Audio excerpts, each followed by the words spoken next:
qué hace este ahora? ¿Por qué te animaste a hacer este? Bueno, pues porque parece, vamos, surgió la propuesta de un amigo, ¿no? de tratar de hacer algo con una vocación didáctica, digamos, ¿no? Plantear en términos de preguntas y respuestas las cuestiones que puedan ser más candentes en torno al conflicto abierto entre, digamos, la demanda de la consulta y el Estado español, ¿no? Y surgió la oportunidad de hacerlo con Icaria, ¿no? Entonces, bueno, era un poco también escribirlo desde Madrid, ¿no? Con la vocación de ser puente, ¿no? entre los argumentos que se está dando desde una mayoría social y política catalana, por un lado, y por otro, pues eso, tratar de convencer, ¿no? O por lo menos hacer reflexionar a la gente que se considera demócrata en el Estado español, y especialmente a la gente que a partir del 15M, bueno, pues ha asumido la democracia como idea fuerza central frente a lo que está suponiendo bueno, la dictadura de los mercados, la crisis, ¿no? Desde aquí, desde el mundo soberanista catalán, ¿no?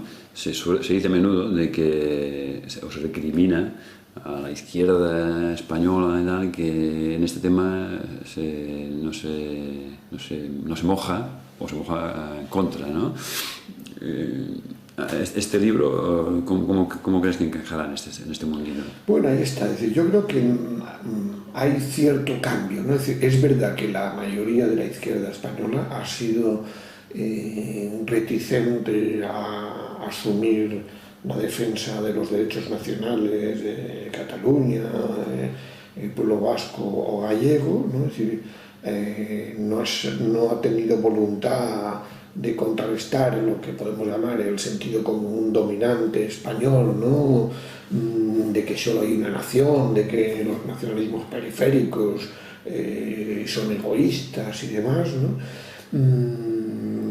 Pero sin embargo yo creo que desde el 15M, con esa idea de democracia, aunque fuera un movimiento, digamos, muy español, eso hay que reconocerlo, sí hemos visto que, bueno, puesto que en Cataluña plantea el conflicto en términos del derecho a decidir, ¿no? Pues esa era una forma pedagógica, diríamos, de, como decía antes, tender puentes, ¿no? De hacer ver a la izquierda española que tenía que asumir la defensa de ese derecho a decidir, aún no compartiendo las críticas que pudiera hacer desde Cataluña al españolismo dominante, ¿no? Pero vamos, desgraciadamente esto viene de lejos, ¿no? Es decir, que viene desde la transición, ¿no? Es decir, que en la transición política se asumió ese discurso del artículo 2, de la primera parte del artículo 2, de la unidad de España indivisible, ¿no? E indisoluble, ¿no? Y bueno, pues realmente luego con el conflicto vasco, con el tema de ETA, pues tampoco ayudó de alguna manera a que esa izquierda asumiera la defensa del derecho de autodeterminación. Pero vamos, yo creo que en resumen yo diría que tanto por el 15M por un lado, como por la crisis de régimen que estamos viendo actualmente y la beligerancia recentralizadora políticamente que está haciendo el gobierno del PP, se puede decir que incluso Izquierda Unida, que ha sido ciertamente ambigua en muchos aspectos en el pasado, ahora aparece más decidida a defender ese derecho.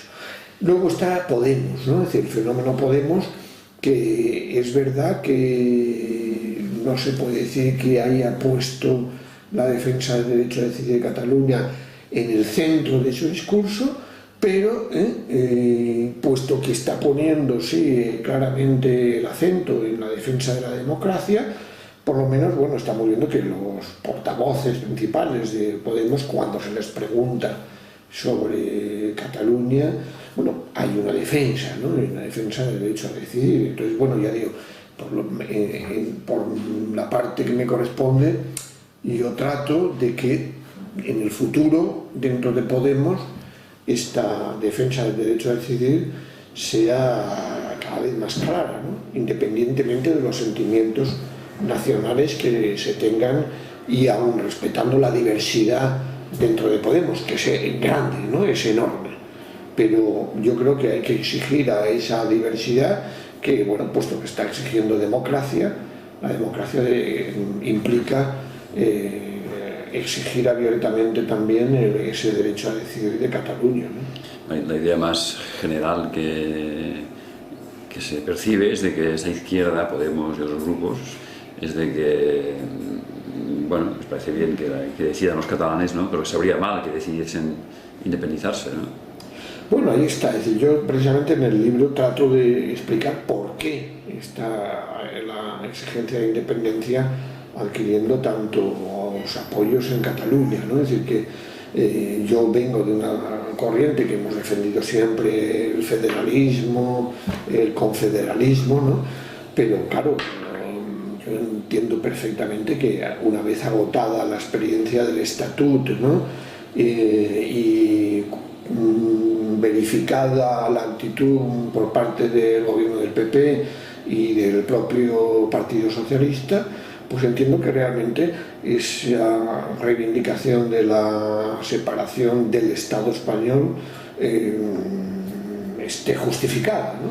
Porque realmente no han dejado otra salida, ¿no? Es decir, que puesto que hay un cierre incluso a una lectura federalizante de la Constitución, pues lógicamente solo cabe la opción de la independencia para luego ver en el futuro si en una relación entre iguales se pudiera llegar a un modelo confederal, ¿no? Pero claro, digamos, para poder buscar un nuevo modelo de relación, está claro que hoy parece necesaria esa separación, ¿no? Y pienso que sí, que efectivamente mucha gente de la izquierda o de Podemos no entiende esa oposición porque de alguna manera les cuesta ponerse en el lugar del otro, ¿no? Es decir, que ese es el problema, ¿no? Yo creo que estamos luchando en cierto modo contra un proceso de socialización política que a lo largo de varias generaciones se ha ido dando en la mayoría de la sociedad española, ¿no? Que ha sido, es decir, solo hay una nación, Cataluña es una sociedad rica, un país rico, lo que quieren es no solidarizarse con los pueblos de Andalucía, es decir, estereotipos, ¿no? Que no ayudan. Es verdad que tampoco ayuda, que bueno, pues que evidentemente presidente de la Generalitat sea alguien que es percibido pues como una persona, bueno, y también en Cataluña, que ha aplicado también políticas neoliberales, ¿no? Es decir, pero lo que insistimos algunos, ¿no? Y en el libro trato de explicarlo, es que no es este conflicto no es un conflicto entre Artur Mas y Rajoy, ¿no? Sino que es un conflicto entre un movimiento soberanista, independentista muy plural, ¿no? Por un lado, y un Estado español que no permite ni siquiera votar a Cataluña sobre cómo quiere relacionarse, ¿no? Entonces, bueno, es un trabajo que antes, yo creo, del estallido de esta crisis de régimen iba muy contracorriente, pero bueno, ya digo, yo creo que ahora hay brechas abiertas, ¿no? Y hay puentes posibles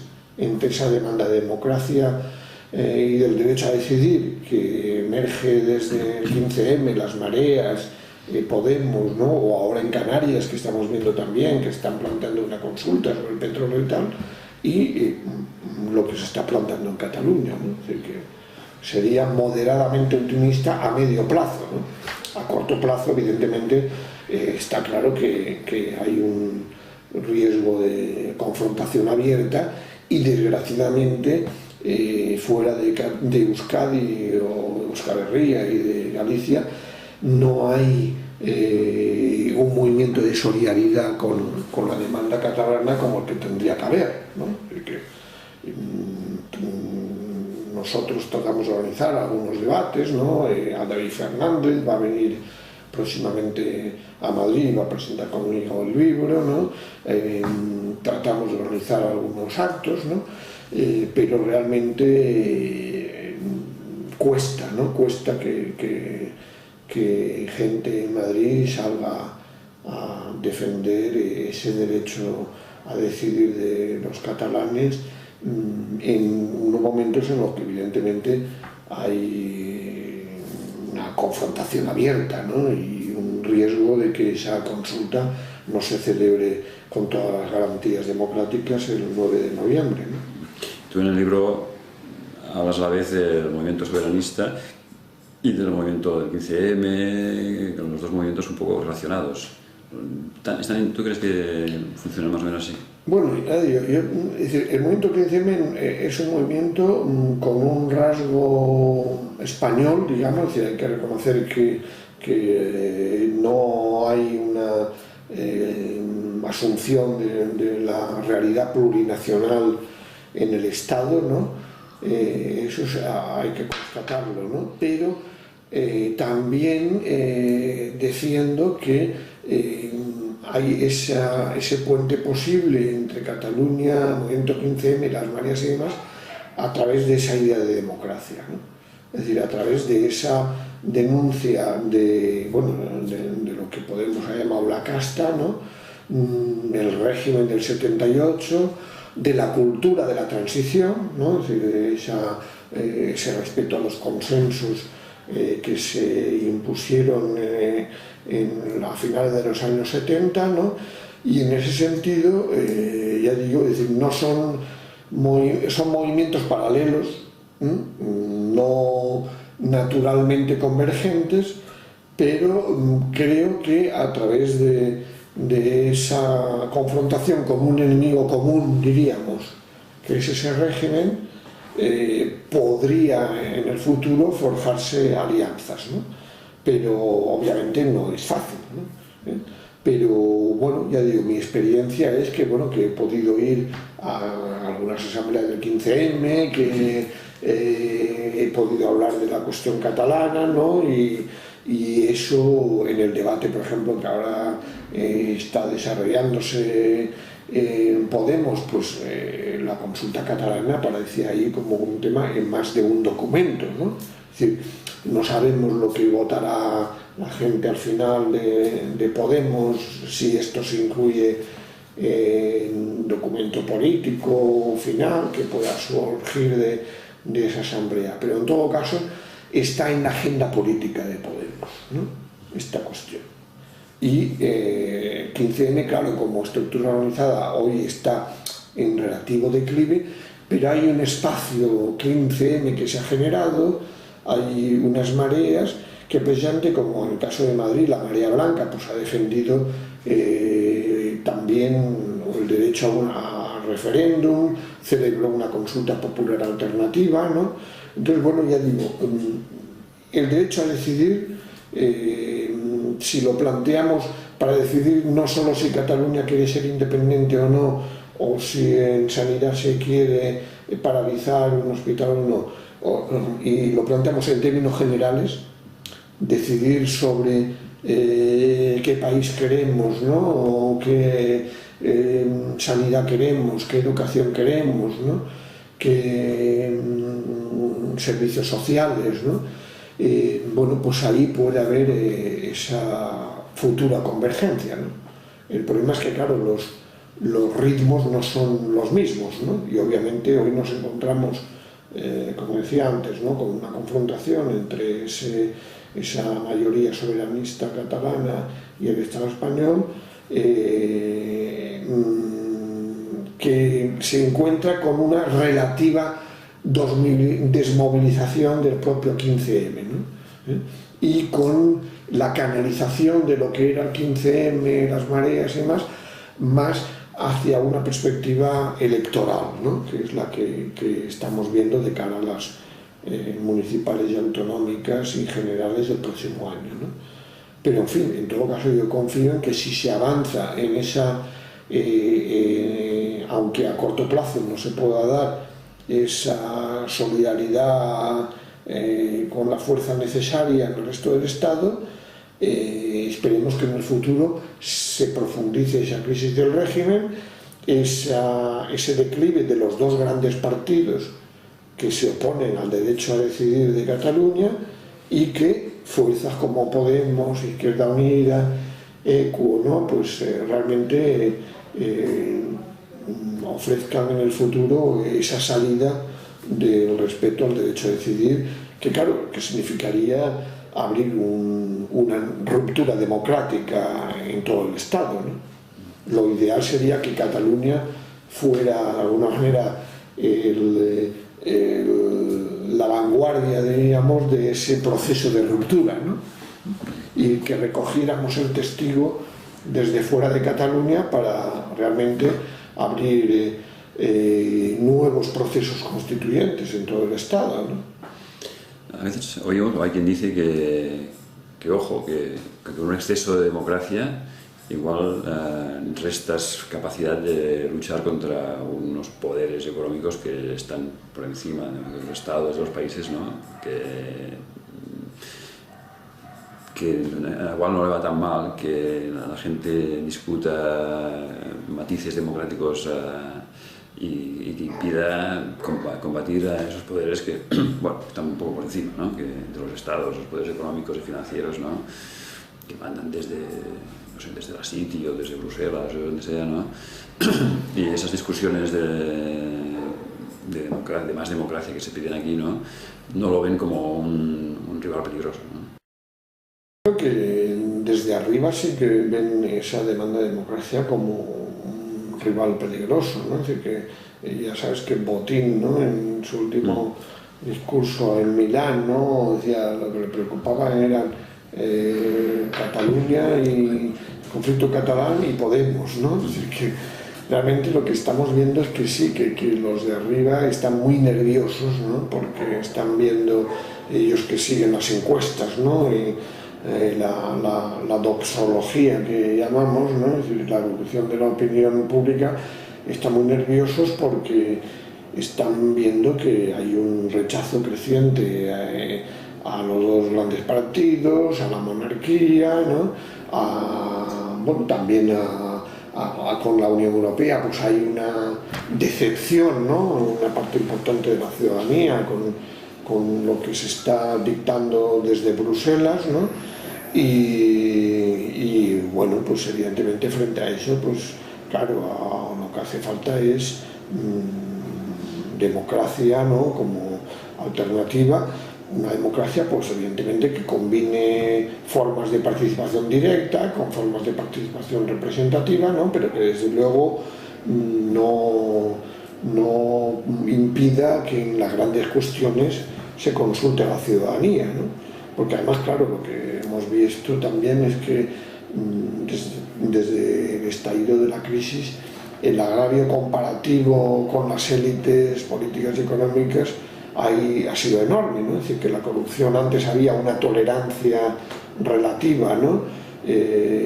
Antes del estallido de la crisis, pero ahora lo que estamos viendo es una sucesión de escándalos creciente que hace que realmente la mayoría de la gente se indigne cada vez más frente a lo que podemos llamar la casta, ¿no?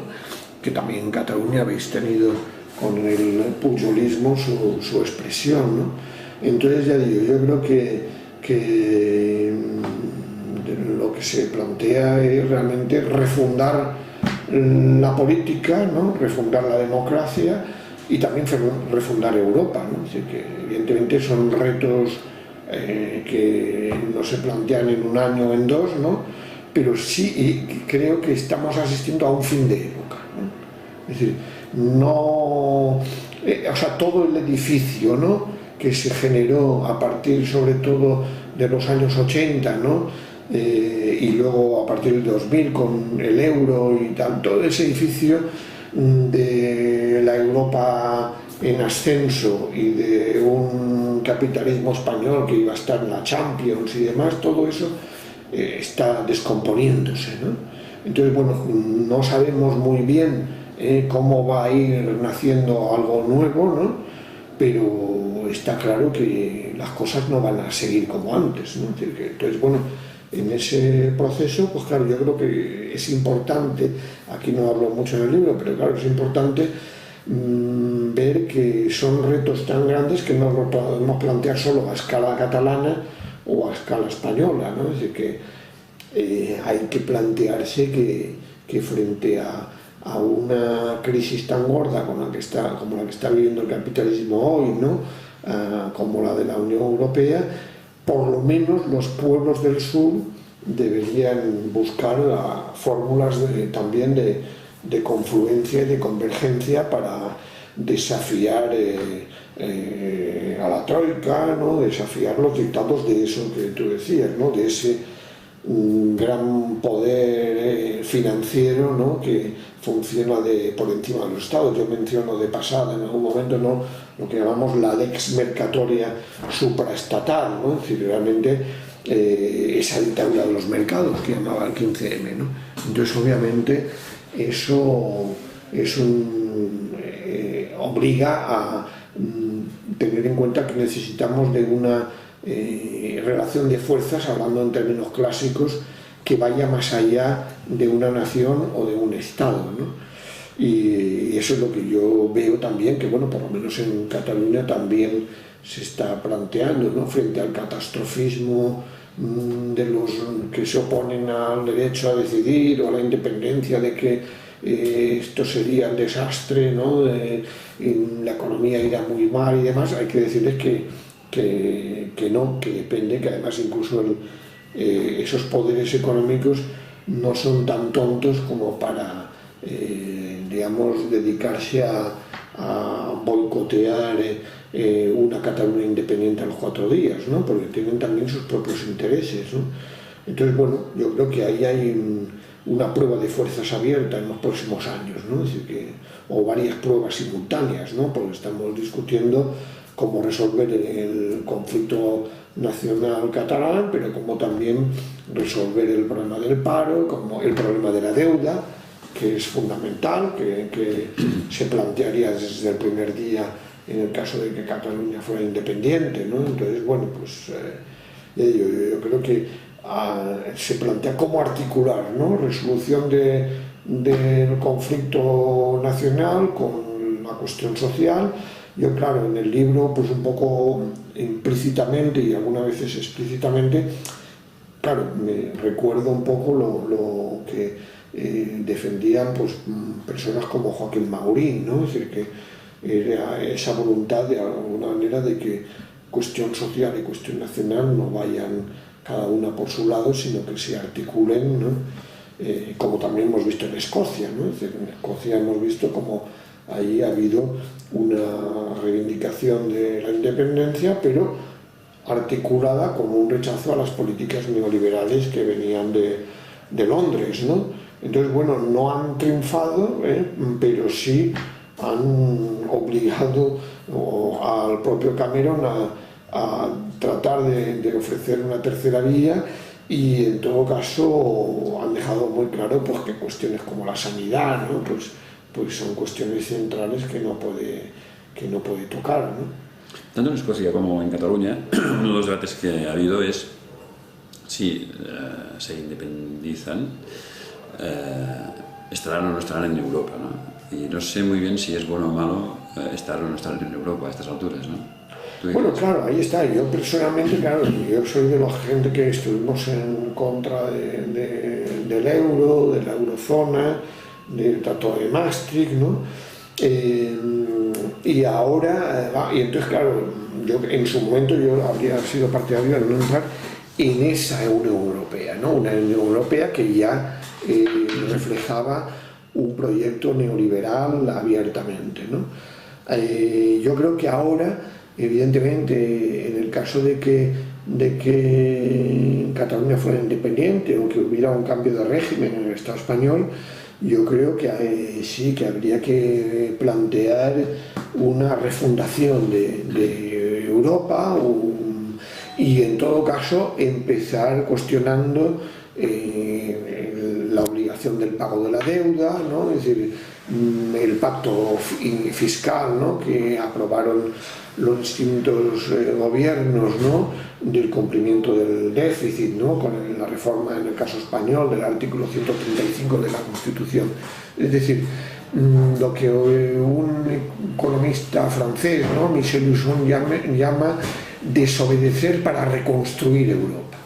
Es decir, un gobierno desde Cataluña o desde Madrid, yo creo que debería decir, no estamos dispuestos a obedecer las obligaciones que nos planteáis tal cual es del pago de la deuda, vamos a exigir una moratoria, una auditoría ciudadana independiente sobre qué parte de la deuda es legítima y qué parte es ilegítima, y la ilegítima negarnos a pagarla, ¿no?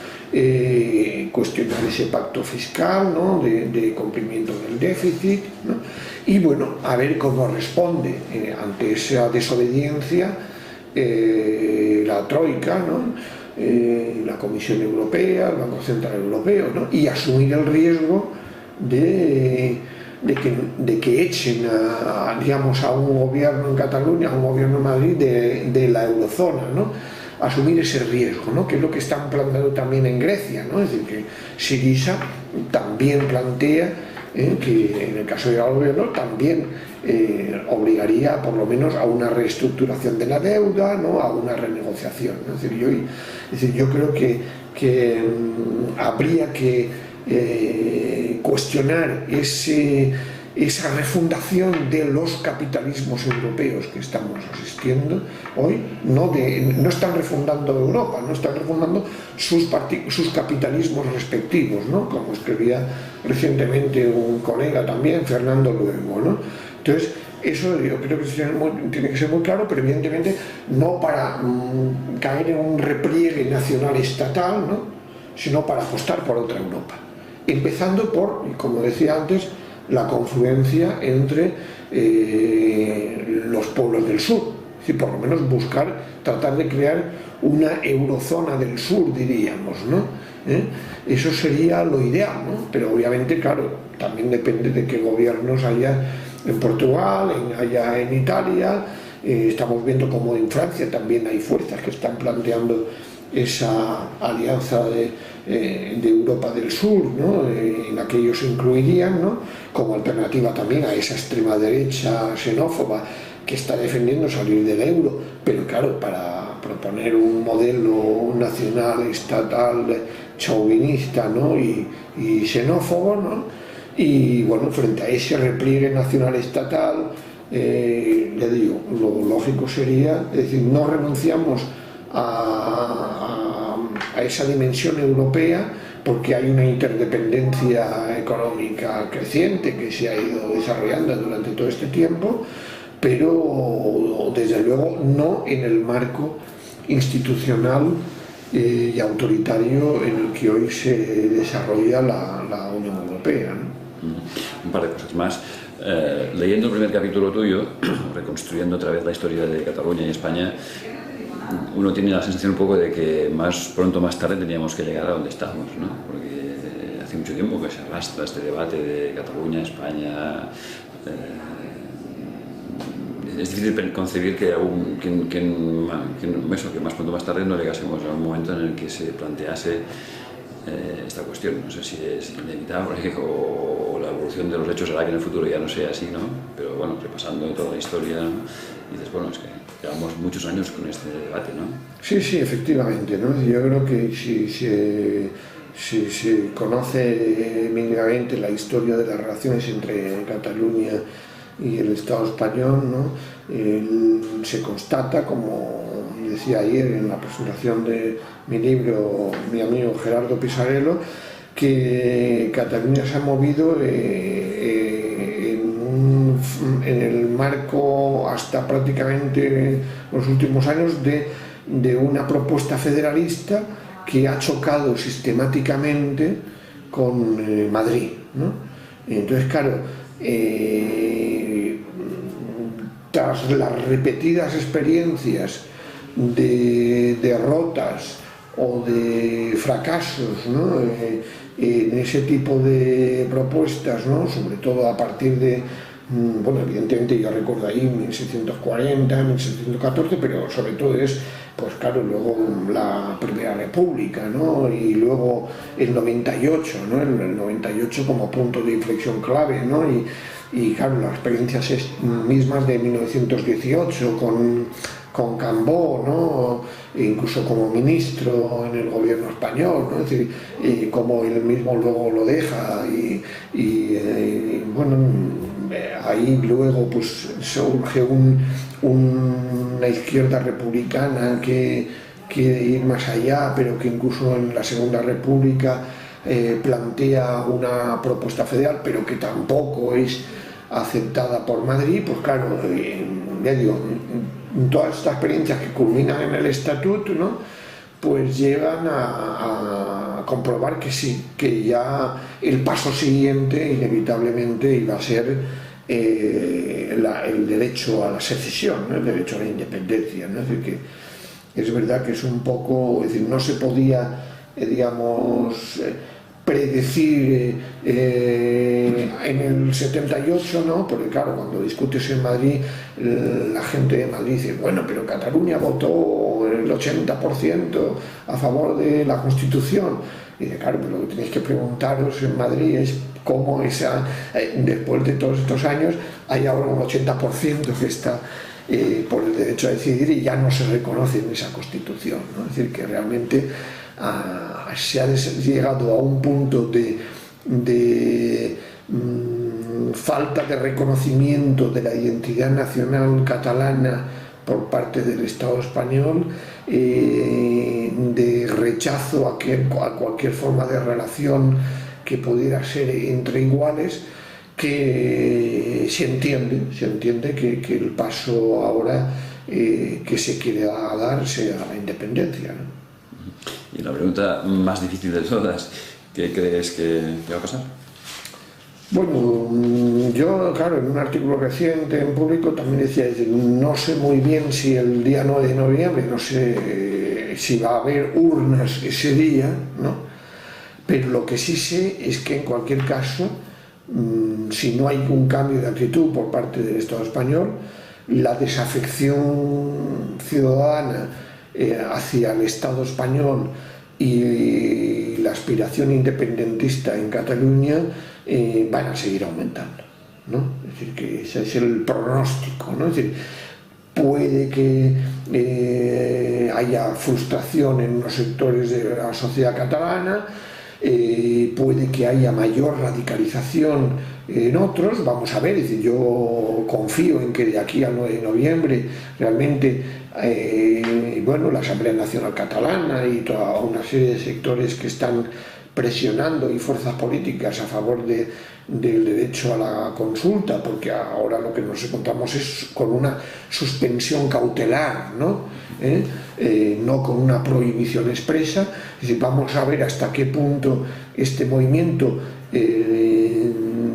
presiona hasta el 9 de noviembre para que haya urnas, pero aunque no lo consiga, ya digo, yo creo que es previsible que ese movimiento continúe y que además ya digo, la confrontación con Madrid siga presente con mayor o menor virulencia en los próximos años, ¿no? Es decir, que lo que nos encontramos es con una erosión de legitimidad creciente del Estado español y del régimen actual, más concretamente en Cataluña, y con un posible efecto contagio en otras partes del Estado español, ¿no? Como puede ser en el País Vasco, ¿no? Y como puede ser, con menor alcance, en otros lugares, ¿no? Es decir, porque, bueno, ya digo que nos encontramos con esa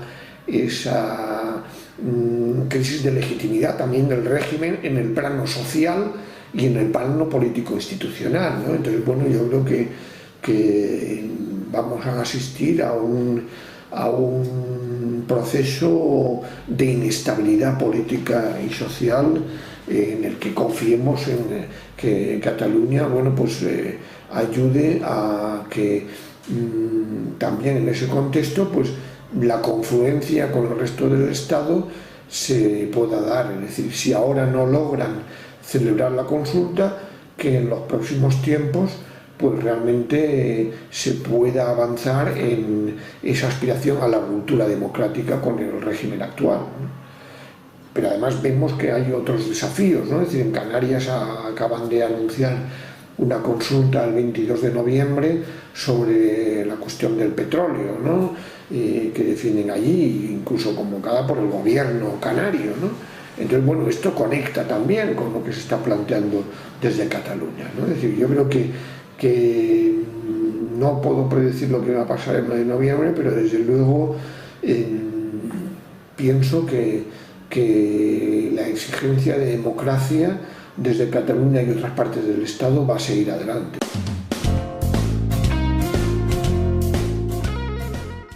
Y español, eso hay que reconocerlo. Sí hemos visto que, bueno, puesto que en Cataluña plantea el conflicto en términos del derecho a decidir, ¿no? Pues esa era una forma pedagógica, diríamos, de, como decía antes, tender puentes, ¿no? De hacer ver a la izquierda española que tenía que asumir la defensa de ese derecho a decidir, aún no compartiendo las críticas que pudiera hacer desde Cataluña al españolismo dominante, ¿no? Pero vamos, desgraciadamente esto viene de lejos, ¿no? Es decir, que viene desde la transición, ¿no? Es decir, que en la transición política se asumió ese discurso del artículo 2, de la primera parte del artículo 2, de la unidad de España indivisible, ¿no? E indisoluble, ¿no? Y bueno, pues realmente luego con el conflicto vasco, con el tema de ETA, pues tampoco ayudó de alguna manera a que esa izquierda asumiera la defensa del derecho de autodeterminación. Pero vamos, yo creo que en resumen yo diría que tanto por el 15M por un lado, como por la crisis de régimen que estamos viendo actual, que bueno, puesto que está exigiendo democracia, la democracia implica exigir abiertamente también ese derecho a decidir de Cataluña, ¿no? La idea más general que se percibe es de que esa izquierda, Podemos y otros grupos, es de que, bueno, les parece bien que decidan los catalanes, ¿no? Pero que sabría mal que decidiesen independizarse, ¿no? Bueno, ahí está. Es decir, yo precisamente en el libro trato de explicar por qué está la exigencia de independencia adquiriendo tantos apoyos en Cataluña, ¿no? Es decir, que yo vengo de una corriente que hemos defendido siempre, el federalismo, el confederalismo, ¿no? Pero claro, yo entiendo perfectamente que una vez agotada la experiencia del estatut, ¿no?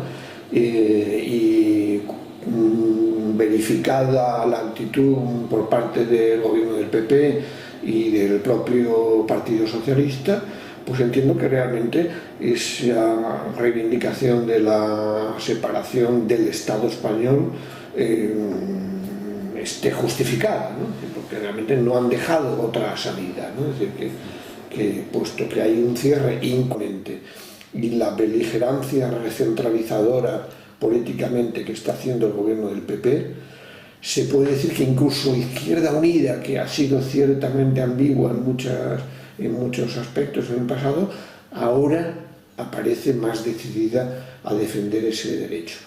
Luego está Podemos, ¿no? Es decir, el fenómeno Podemos, que es verdad que no se puede decir que haya puesto la defensa del derecho a decidir de Cataluña en el centro de su discurso, pero puesto que está poniendo claramente el acento en la defensa de la democracia, por lo menos, bueno, estamos viendo que los portavoces principales de Podemos, cuando se les pregunta sobre Cataluña, bueno, hay una defensa, ¿no? Una defensa del derecho a decidir. Entonces, bueno, ya digo, por la parte que me corresponde, yo trato de que en el futuro, dentro de Podemos, esta defensa del derecho a decidir sea cada vez más clara, ¿no? Independientemente de los sentimientos nacionales que se tengan y aún respetando la diversidad dentro de Podemos, que es grande, ¿no? Es enorme. Pero yo creo que hay que exigir a esa diversidad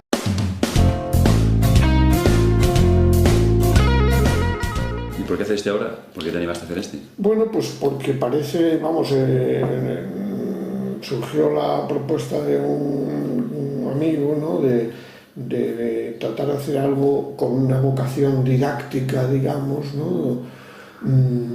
Plantear en términos de preguntas y respuestas las cuestiones que puedan ser más candentes en torno al conflicto abierto entre, digamos, la demanda de la consulta y el Estado español, ¿no? Y surgió la oportunidad de hacerlo con Icaria, ¿no? Entonces, bueno, era un poco también escribirlo desde Madrid, ¿no? Con la vocación de ser puente, ¿no? entre los argumentos que se está dando desde una mayoría social y política catalana, por un lado, y por otro, pues eso, tratar de convencer, ¿no? O por lo menos hacer reflexionar a la gente que se considera demócrata en el Estado español, y especialmente a la gente que a partir del 15M, bueno, pues ha asumido la democracia como idea fuerza central frente a lo que está suponiendo bueno, la dictadura de los mercados, la crisis, ¿no? Desde aquí, desde el mundo soberanista catalán, ¿no? se dice a menudo de que se recrimina a la izquierda española y tal, que en este tema no se moja o se moja contra, ¿no? Este libro, ¿cómo crees que encajará en este mundillo? Bueno, ahí está. Es decir, yo creo que hay cierto cambio, ¿no? Es decir, es verdad que la mayoría de la izquierda española ha sido reticente a asumir la defensa de los derechos nacionales de Cataluña, el pueblo vasco o gallego, ¿no? Es decir, no ha tenido voluntad de contrarrestar lo que podemos llamar el sentido común dominante español, ¿no?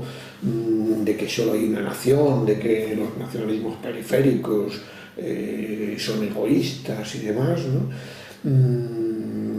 Pero sin embargo yo creo que desde el 15M, con esa idea de democracia, aunque fuera un movimiento, digamos, muy